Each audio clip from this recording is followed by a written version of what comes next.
মুন্না শুনি আছো তুমি দিনক দিনে বহুত বদমাছ হৈ গৈ আছা কি কয় স্যার কোনে কয় আপোনাক এবিলাক স্যার আপুনি এবিলাক জৰ পৰা শুনে সব মিছা এবিলাক অলপ মান সঁচা নহয় আৰু শুনিছো তুমি বোলে সব পঢ়া পাতি এৰি দিছা হা এনি টাইম পাবজি খেলি জীৱনটো কটাবা নেকি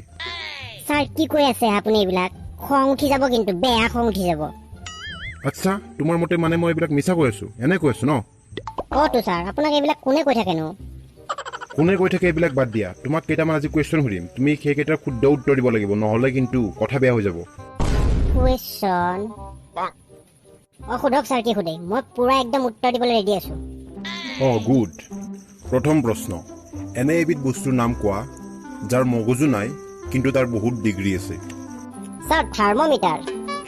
বঢ়িয়া এইবাৰ কোৱা টেন্স কেই প্ৰকাৰ স্যাৰ টেন্স 3 প্ৰকাৰ কি past tense present tense and future tense বঢ়িয়া প্ৰত্যেকৰে এটাকৈ উদাহৰণ দিয়াচোন আচ্ছা উদাহৰণ যোৱাকালি মই আপোনাৰ ছোৱালীজনীক চাইছিলো এটো হৈছে past tense আজি মোৰ লগত আপোনাৰ ছোৱালী লিলিমাই চলি আছে এটো হৈছে present tense আৰু অহাকালি মই আপোনাৰ ছোৱালীক পলুৱাই লৈ যাম এটো হৈছে future tense স্যাৰ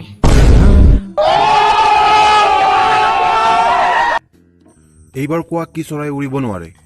স্যাৰ সজাৰ ভিতৰত বান্ধি থোৱা চৰাই উৰিব নোৱাৰে আচ্ছা মই এটা তোমাক ইংৰাজী বাক্য কম তুমি অসমীয়াত অনুবাদ কৰিবা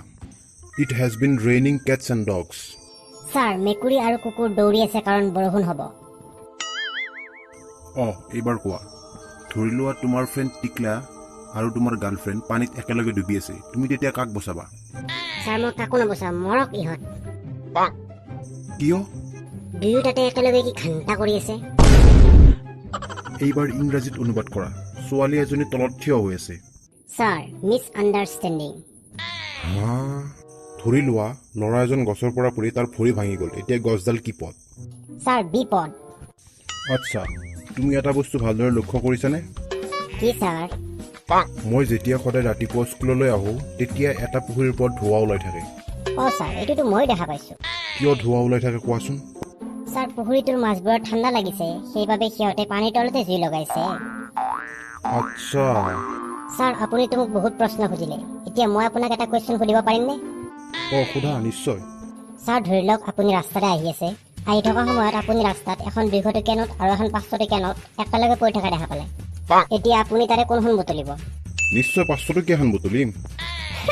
স্যাৰ আপুনি কি পাগলৰ নিচিনা কথা কয় হে মই হলেতো দুইখন পকেটত ভৰাই ললো হয় যদি ভিডিওটি ভাল লাগিল তেনেহলে ভিডিওটিত এটা লাইক কৰি দিব আৰু আমাৰ চেনেলটি সাবস্ক্ৰাইব কৰি দিব